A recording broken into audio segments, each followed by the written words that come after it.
Hello दोस्तों, कैसे हैं चैम्प्स। उम्मीद करता हूँ सभी लोग अच्छे होंगे। तो जैसे कि आपको पता है कि स्प्रिंटर सीरीज चल रही है और इसमें मैं पहली 2 वीडियोस में आपको इलेक्ट्रिसिटी पढ़ा चुका हूँ। इलेक्ट्रिसिटी में मैं आपको टिल सर्किट तक पढ़ा चुका हूँ और मैंने आपको बोला था कि थर्ड वीडियो में जो लेकर आएंगे उसमें हम आपको ओम्स लॉ पढ़ाएंगे और मतलब पूरा इलेक्ट्रिसिटी का चैप्टर खत्म करना है। चलिए, वो वीडियो आपकी जल्दी आ जाएगी। और अब हम आज आपका एक साइंस का दूसरा पोर्शन शुरू करने जा रहे हैं जिसका नाम है केमिस्ट्री। ठीक है ना। जनरली केमिस्ट्री से लोगों को डर भी लगता है, मुझे भी डर लगता था क्योंकि याद नहीं होती थी। ठीक है, लेकिन मैं आपको केमिस्ट्री जो पढ़ाने वाला हूँ वो आपको बिल्कुल पॉइंट टू पॉइंट पढ़ाने वाला हूँ। देखो, एक कहावत है, केमिस्ट्री हिस्ट्री बड़ी बेवफा, आज रटो कल सफा। मतलब if you will not memorize the chemistry on the regular basis, then definitely you will forget.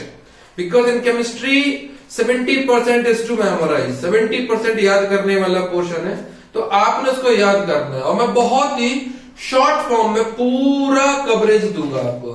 और जो मैं शुरू करने वाला हूं वो केमिस्ट्री का एक मेजर पोर्शन है जिसका नाम है ऑर्गेनिक केमिस्ट्री। जिस चैप्टर का नाम है कार्बन एंड इट्स कंपाउंड। तो मेरे पास सारे टॉपिक्स आ चुके हैं, मैंने टॉपिक पॉइंट टू पॉइंट लिख लिए हैं। ठीक है, और इसके अकॉर्डिंग हम चलेंगे। हम कोई एक्स्ट्रा बात नहीं करेंगे क्योंकि हमारा कोई एक्स्ट्रा बात करने का भी मतलब भी नहीं है, हमें बोर्ड को फोकस करना है। ठीक है, चलिए शुरू करते हैं। मेरे साथ बैठ जाइए आप लोग। अपनी कॉपी, पेन, नोटबुक, पेंसिल जो भी निकालना है, पानी की बोतल, खाने, चखना पीना, दारू नहीं सॉरी, जो भी आपको निकालना है वो निकाल लीजिए और एक साथ बैठिए। एक ही बार में वीडियो देखनी है, ज्यादा वीडियो नहीं खींचेंगे। 30 मिनट, 35 मिनट, 40 मिनट तक की वीडियो होगी, इतना तो आपने बैठना ही बैठना चाहिए। चलिए शुरू करते हैं। तो चैप्टर का नाम है हमारा कार्बन एंड इट्स कंपाउंड। एक बार मैं देख लेता हूं कि सब कुछ दिखाई दे रहा है या नहीं। चलिए 1 मिनट। हाँ, बहुत ही बढ़िया दिखाई दे रहा है। चलिए, तो चैप्टर का नाम है हमारा कार्बन एंड इट्स कंपाउंड और इनकी ही स्टडी को बोला जाता है ऑर्गेनिक केमिस्ट्री। मतलब हम ऑर्गेनिक केमिस्ट्री में उन कंपाउंड्स के साथ डील करेंगे जिनमें कार्बन मेन पार्ट होगा और उसके साथ हाइड्रोजन भी होगा, कुछ नॉन मेटल्स भी होंगे, समटाइम्स मेटल्स भी होते हैं। ठीक है, तो basically study of carbon compound is known as organic chemistry. ये होगी डेफिनेशन ऑर्गेनिक केमिस्ट्री की बढ़िया से। अब सबसे पहला क्वेश्चन उठता है कि व्हाट इज कार्बन। आखिर कार्बन है ही क्या। अगर हमको यही नहीं पता है कि कार्बन क्या है, then how we will study about this chapter. So बच्चों, basically carbon spelling starts with the C, so this is the symbol of carbon. Okay, so carbon is C and anything, कोई भी चीज इस दुनिया में जो जलाने पर ब्लैक हो जाए, दैट कंटेन्स कार्बन। समझ में आ रहा है किस चीज में कार्बन है? Anything which gets blacken on burning, that contains carbon. C for carbon, C for black. Okay, तो ये हमारा सिंबल हो गया कार्बन का। बहुत बढ़िया। इसके बाद इसका एटॉमिक नंबर याद कर लेते हैं।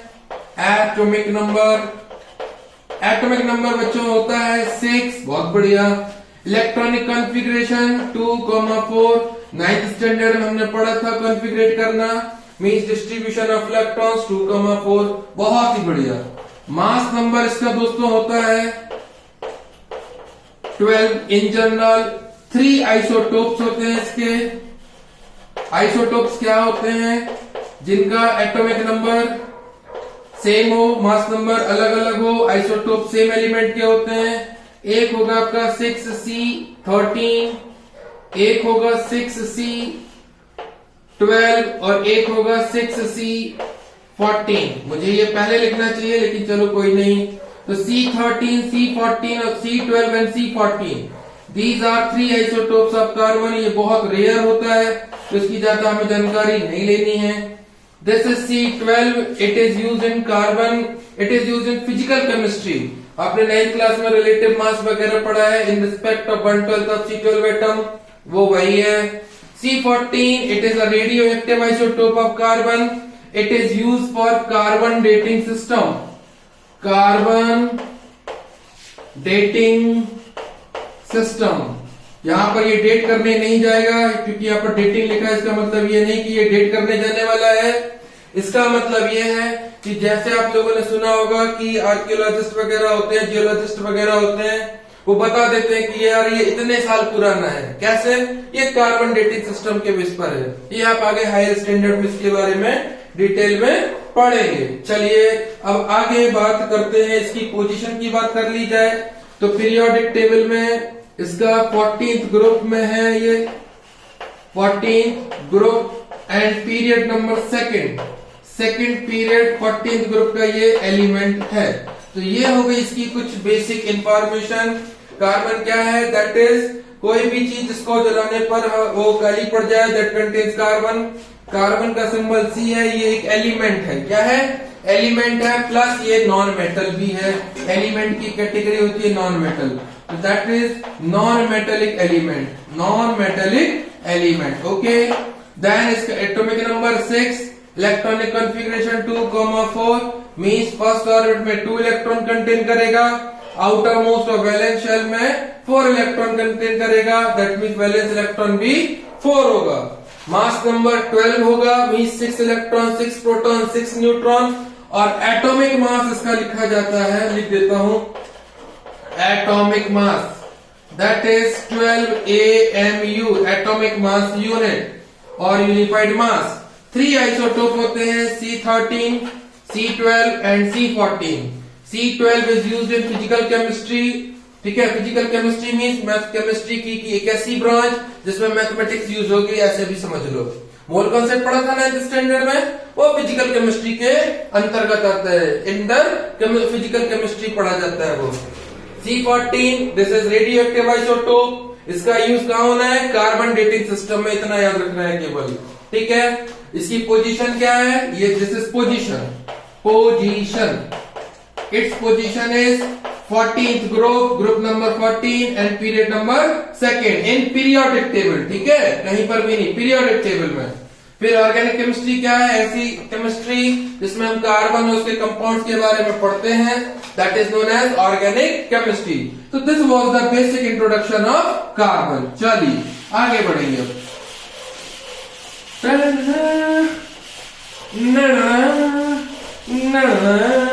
डस्टर में इसलिए नहीं लाया हूं क्योंकि वो व्हाइट हो जाता है, तो इस भी मैं अंडरवियर से काम चला रहा हूं। सही है, फिर कपड़ा भी ले आऊंगा, थोड़ी सी उन्नति होने तो।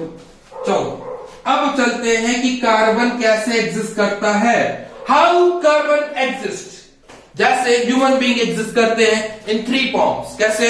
Mail, female and high transgender है ना। तो in the same way carbon भी कैसे एग्जिस्ट करता है? 3 फॉर्म में एग्जिस्ट नहीं करेगा। कार्बन कैसे एग्जिस्ट करेगा? चलिए शुरू करते हैं।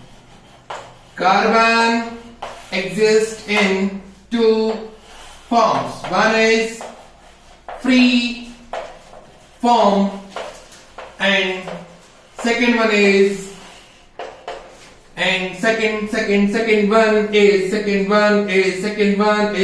compound form. Obviously compound form. ठीक है, चलिए फ्री फॉर्म में कार्बन कैसे एग्जिस्ट करता है? 2 फॉर्म में। फ्री मतलब कोई भी कार्बन के अलावा कुछ नहीं होगा, ठीक है ना। कंपाउंड मतलब या कंबाइंड स्टेट मतलब कार्बन के अलावा और भी कुछ होगा। समझ में आ रहा है ना। तो फ्री फॉर्म में कार्बन 2 फॉर्म में लाई करता है या एग्जिस्ट करता है। That is first one is crystalline form, crystalline, and second one is non crystalline. Non crystalline को हम एमोर्फस फॉर्म भी कहते हैं, एमोर्फस। ओके, अब चलते हैं कंपाउंड फॉर्म। कंपाउंड फॉर्म में जहां पर कार्बन के अलावा और भी कुछ हो, जैसे कि CO2, very good, CH4, very good, CaCO3, that's nice, C6H12O6, very nice, ETC, etcetera. Means carbon तो है, अलॉन्ग विद द कार्बन और भी अगर एलिमेंट एलिमेंट एग्जिस्ट करें और भी एलिमेंट हो, that is known as compound form और combined form. Now free form दो प्रकार की, two types of free form is crystalline form and non crystalline form. What is the meaning of crystalline? Crystal, that doesn't mean that it will be a solid or only liquid. No, crystalline means that the carbon atoms are arranged in definite order. Okay. There will be a fixed type of arrangement of carbon atoms that is known as crystalline form of carbon. Examples are diamond. Second one, graphite. Third one, fullerene. Then amorphous. Now, as we knew that in crystalline form, carbon atoms are arranged in well fashioned, a fixed order, particular order, definite order. Then obviously non-crystalline nahi hoga. So now carbon atoms are not arranged in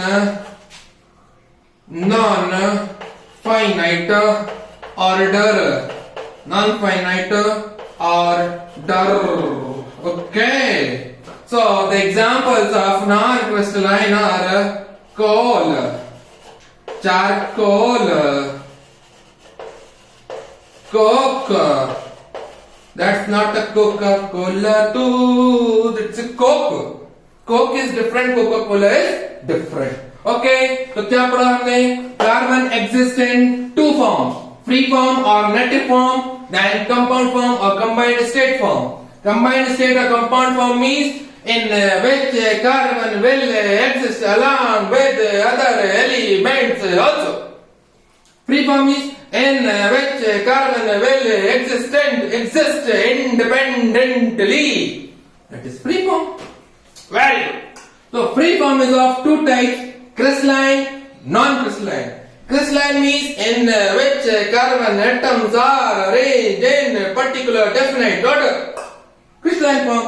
Non-crystalline, in which carbon atoms are not arranged in definite order. Non-crystalline. Example: diamond for crystalline, graphite, fullerene non-crystalline, coal, charcoal, coke. That's all. चलिए अब भी हम आगे बढ़ते हैं।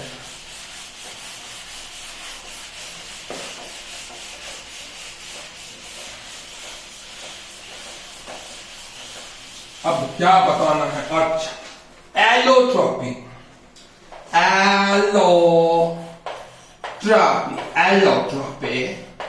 What is allotropy?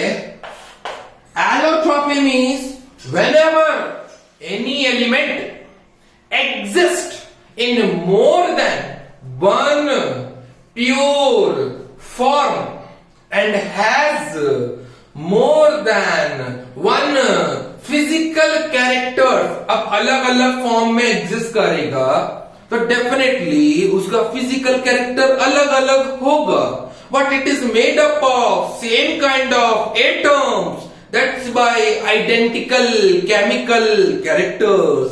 सो क्या हुआ? Allotropy means having more than one different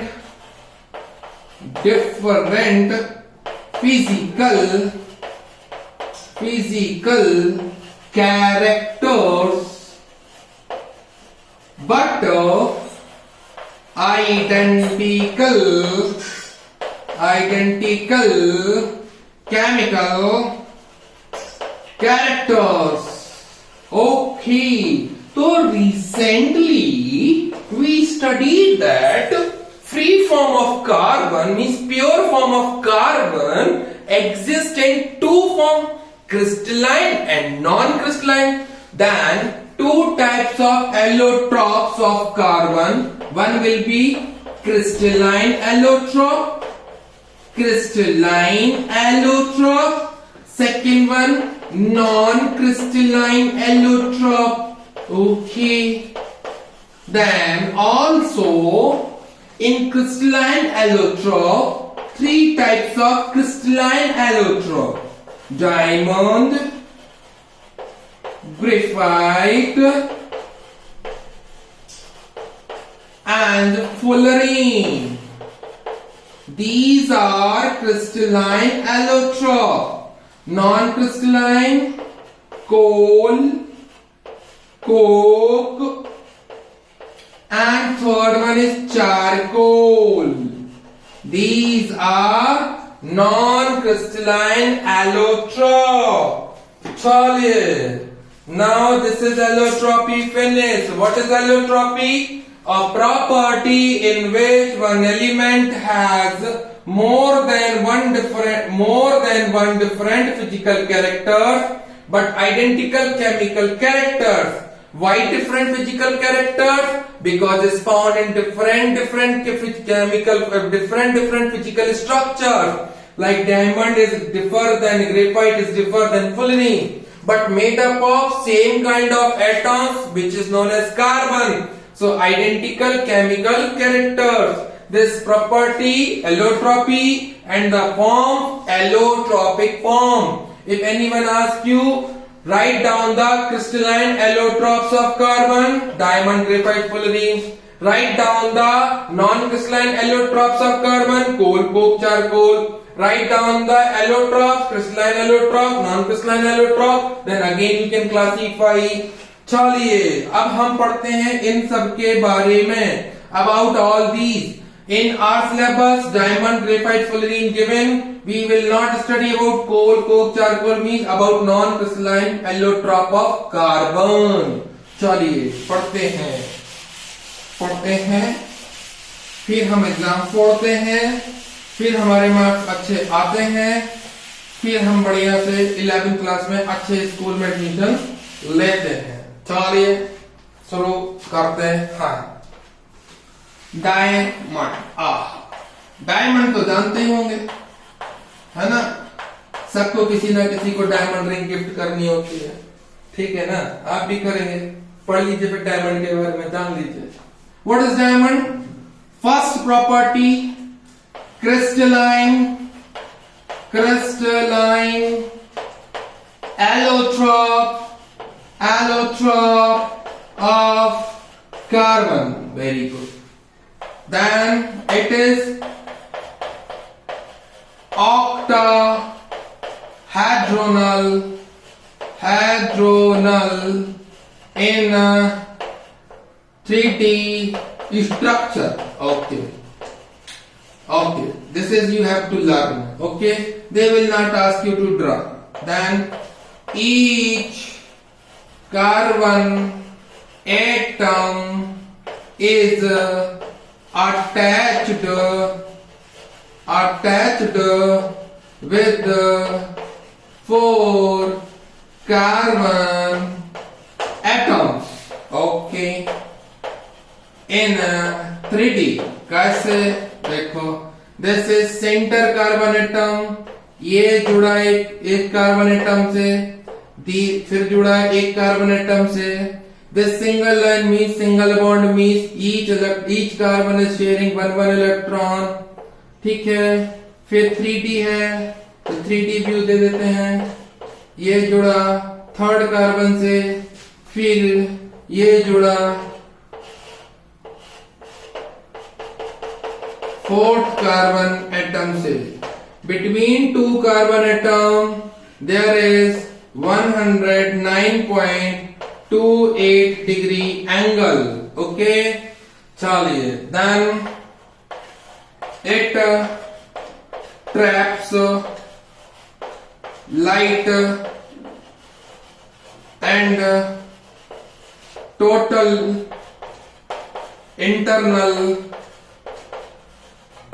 internal reflection occurs for trapped lighter, so it sparkles. इसका खुद का कोई साइन नहीं होता है बच्चों, चैम्प्स। इसके अंदर लाइट फंस जाती है और वो घूमती रहती है, भटकती रहती है, जिस कारण से ये स्पार्कल करता है। ठीक है। Then very high melting point and boiling point, बहुत देर में पिघलेगा, बहुत देर में उबलेगा। ठीक है, बॉयल होगा। Then very hard, very hard क्या कहें, most hard non metal, that's why used in glass cutting industry, ठीक है। और इलेक्ट्रिसिटी का पुअर कंडक्टर ऑफ इलेक्ट्रिसिटी, ठीक है। चलो, बट हीट का गुड कंडक्टर होता है। These properties are enough. अच्छा, इसका स्पार्कल होता है, इसीलिए इसको ऑर्नामेंट इंडस्ट्री में भी यूज किया जाता है, ज्वेलरी वगैरह बनाने के लिए। ठीक है, चलिए, डायमंड हो गया। अब हम पढ़ेंगे, क्या ही पढ़ेंगे, ग्रेफाइट पढ़ेंगे। ग्रेफाइट, चलो तो ग्रेफाइट को पढ़ते हैं।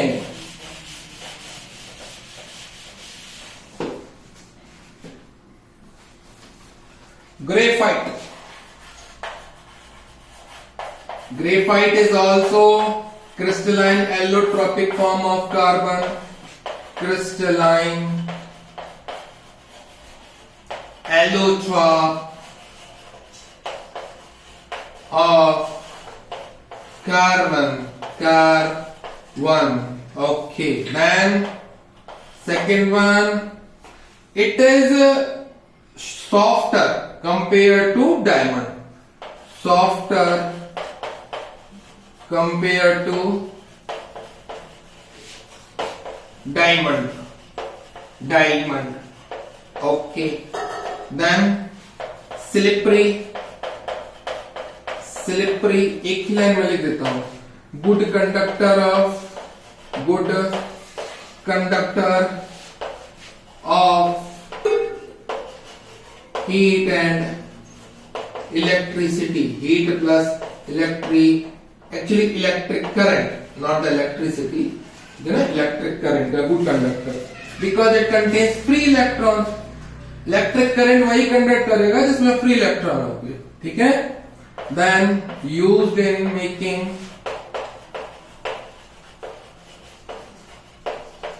pencil lead,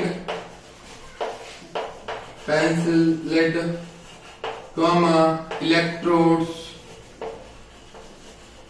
etc. Because good conductor of electric current, तो इलेक्ट्रोड बनाने में, पेंसिल लीड में तो देखा ही है आपने। Then it also has very high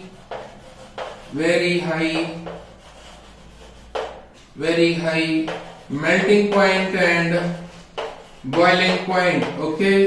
Then मेरे स्पेलिंग कहीं पर हो सकता है कि गड़बड़ कर देता हूं मैं, क्योंकि मैं कंफ्यूज हो जाता हूं, तो उसको निग्लेक्ट कर देना। ठीक है, सही स्पेलिंग आप लोग कर लेना। ठीक है, कोशिश करूंगा ना हो, लेकिन मैं लिख देता हूं कई बार। चलो देखो, then इसका भी मेल्टिंग पॉइंट और boiling point very high. Each carbon atom is attached with 5 carbon atoms in hexagonal rings of carbon atoms which are arranged